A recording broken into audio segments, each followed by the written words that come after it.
你當然啦，我如果譬如講飲酒咁計先啦，杯上杯落就認真快樂。日飲夜飲就前途似錦，日醉夜醉就長命百歲。係幾好喎。係咪先？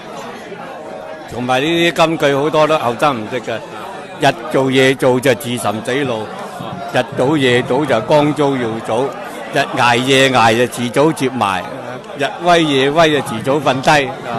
咪先？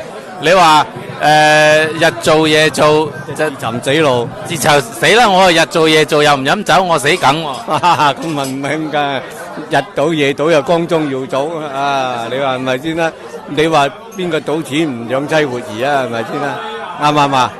好嘢喎，李大哥，你仲有好多金句㗎喎。啲金句講到天光都講唔晒啊！仲有啊，你話如果你唔飲酒咧，就冇交際應酬，就冇朋友啊。我呢啲都話咯，男人唔飲酒，邊有靚女跟你走啊？